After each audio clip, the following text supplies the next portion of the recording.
In this episode, we slow down and look at privacy from the perspective of the Certified Information Systems Auditor, CISA, exam, and from the perspective of ordinary people whose information moves through systems every day. A privacy program exists because modern organizations use information technology, IT, to collect, store, analyze, share, and retain enormous amounts of information about customers, employees, patients, students, and partners. For a beginner, privacy can sound like a legal side topic or a narrow compliance issue, but it is really a management issue that sits right in the middle of trust, governance, and responsible technology use. An organization may have good systems, strong products, and skilled employees, yet still cause harm if it gathers too much information, uses it carelessly, or keeps it longer than it should. That is why privacy belongs in this domain.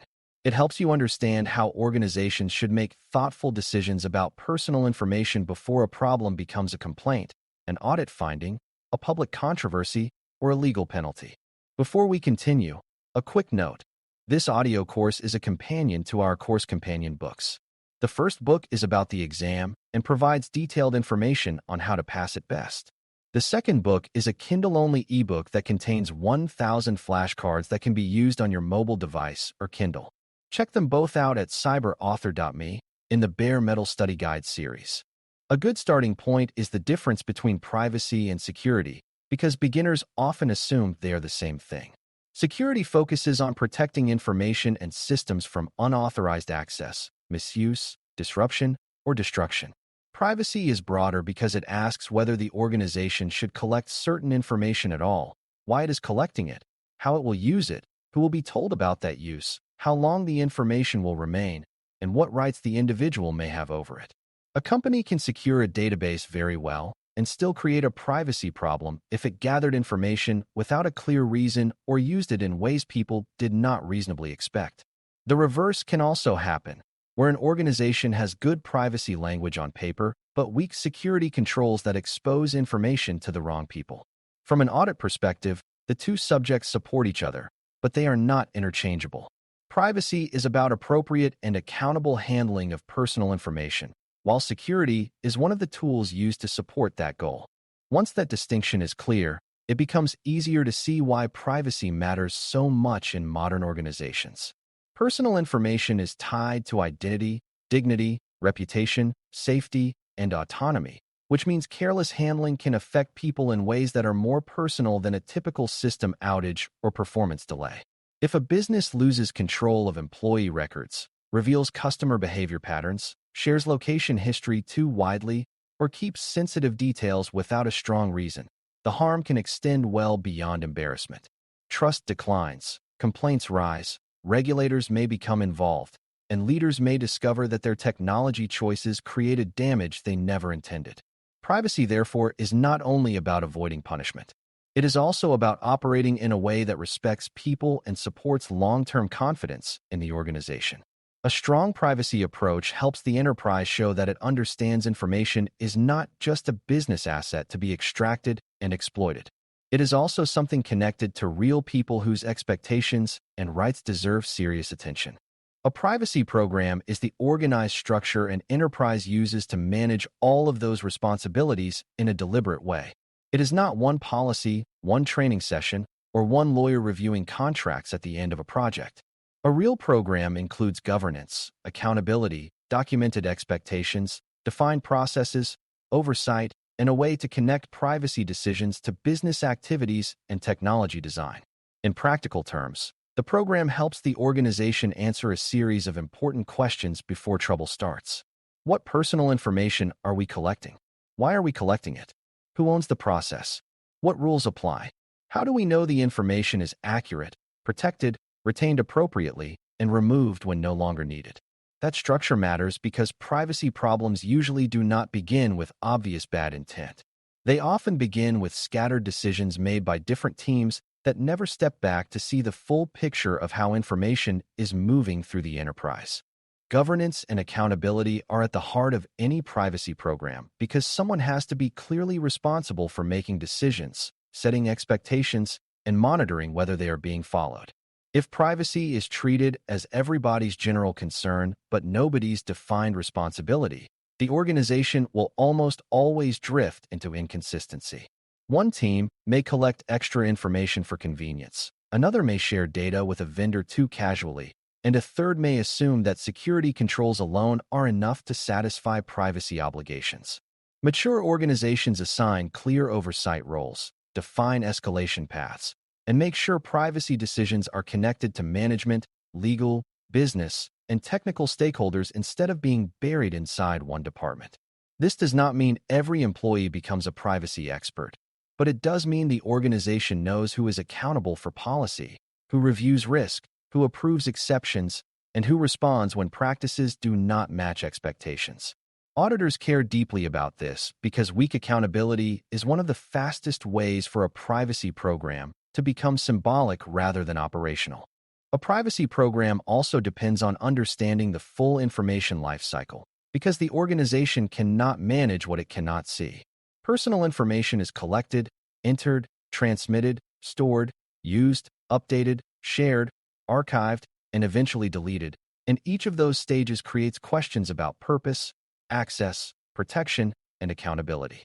Beginners sometimes imagine privacy as a problem that begins only when data is stolen, but many privacy weaknesses happen much earlier, when organizations collect information without clear necessity or lose track of where it flows after collection. That is why data inventories and mapping are so valuable. They help the enterprise understand what information exists, where it came from, which systems contain it, who uses it, and where it travels inside and outside the organization. Without that visibility, management may speak confidently about privacy while having only a partial view of the environment.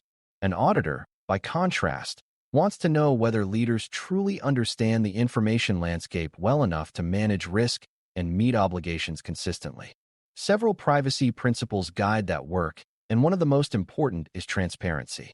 People should not have to guess what information an organization is collecting or why it is collecting it. Clear notices, understandable explanations, and honest communication matter because they allow individuals to make informed judgments about their relationship with the organization. Another important principle is purpose limitation, which means information should be collected and used for defined and legitimate reasons rather than for vague future possibilities that management may or may not pursue later. Closely connected to that is data minimization, the idea that organizations should gather only the information they actually need for the stated purpose. When companies collect extra information simply because storage is cheap or analytics might become useful someday, they increase privacy risk without a matching business justification. These principles are powerful because they push management to make disciplined choices at the moment of collection rather than trying to solve every problem later with disclaimers, retention extensions, or stronger security tools. Other principles focus on what happens after information has already been collected. Accuracy matters because wrong information can lead to unfair decisions, broken services, mistaken identity, or harm to the individual whose data is being used.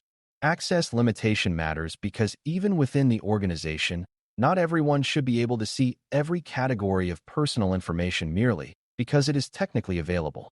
Retention limitation matters because keeping data forever almost always increases risk, cost, and complexity while weakening the organization's ability to explain why the information is still necessary.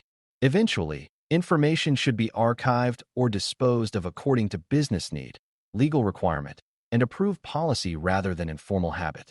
Accountability ties all of this together because privacy principles have little value if no one checks whether they are being followed in actual systems and processes.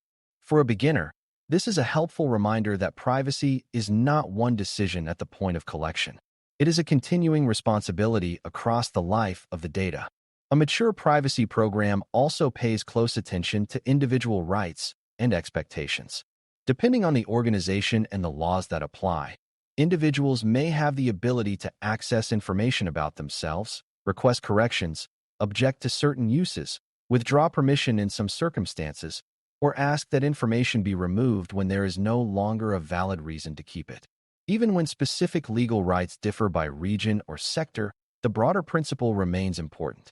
People should not feel completely powerless once their information enters an enterprise system.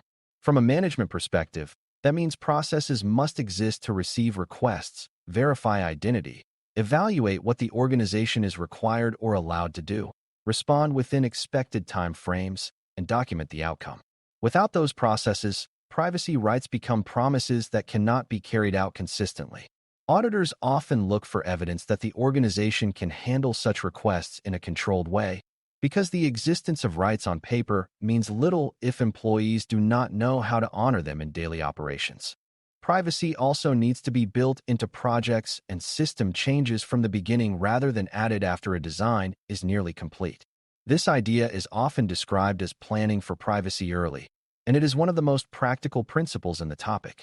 When a new application, business process, data sharing arrangement, or analytics initiative is proposed, the organization should ask early what personal information will be involved, whether the purpose is appropriate, whether the minimum necessary data is being used, how long it will be retained, and what controls will protect it. If these questions are postponed until the launch date is approaching, the project team may discover that the design creates avoidable privacy risks that are expensive or politically difficult to fix.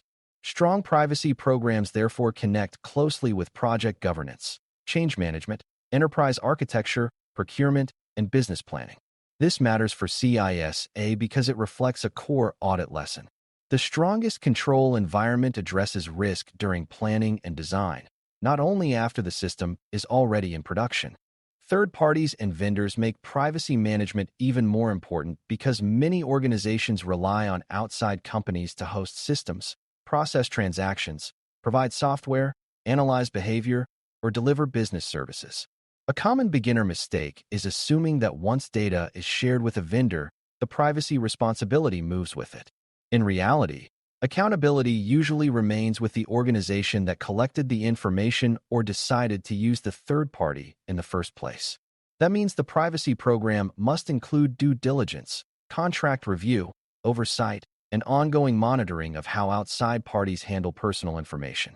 Leaders should understand what data the vendor receives, why it is needed, how it is protected, whether it will be reused, where it will be stored, and what happens when the relationship ends. If those questions are ignored, vendor convenience can quietly become enterprise risk. Auditors often examine this area because third-party arrangements are commonplaces for blurred responsibility, weak visibility, and gaps between what management assumes and what a vendor is actually doing with the data. Training and awareness are another essential part of a privacy program because policies alone do not create careful behavior.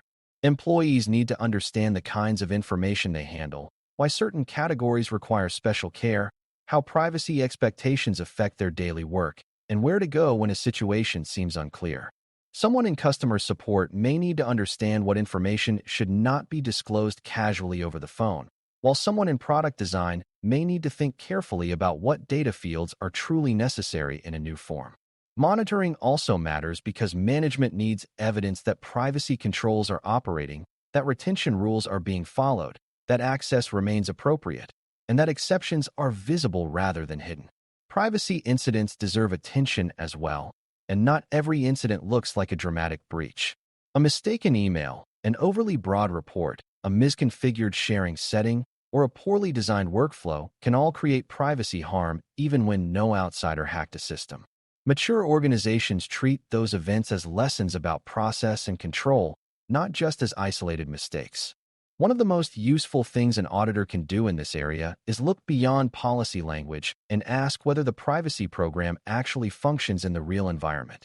Are personal information flows understood? Are roles and approvals clear? Do project teams consider privacy early enough? Are vendors governed appropriately? Can the organization carry out retention, correction, and response obligations consistently? Those questions reveal far more than a polished statement about the company caring deeply about privacy. A common misconception is that privacy is just a legal issue for specialists or that it can be solved by stronger security tools alone. Another misconception is that privacy gets in the way of business innovation. In reality, a strong privacy program often makes innovation more sustainable because it forces the enterprise to think clearly about purpose, necessity, and trust before launching a product or process that may later create backlash or regulatory scrutiny. Good privacy management is therefore not anti-business. It is a disciplined way to support business responsibly. The larger picture should feel much clearer and much more practical. A privacy program is the organized way an enterprise governs the collection, use, sharing, retention, and protection of personal information so that those activities align with business purpose, legal expectation, and respect for the individual. The principles behind that program include transparency, purpose limitation, data minimization, accuracy, access limitation, retention discipline, accountability, and attention to individual rights. When those principles are built into governance, system design, vendor oversight, employee training, and ongoing monitoring, privacy becomes part of how the organization operates rather than a late-stage concern. When they are ignored, even well-intentioned teams can create significant harm through convenience, overcollection, weak visibility, or careless sharing. For the CISA learner, that is the most important takeaway. Privacy is not an optional extra around the edges of IT management. It is a core part of responsible decision-making in any organization that handles information about real people. Thanks for listening. For more audio courses, daily newsletters, and more, please visit baremetalcyber.com.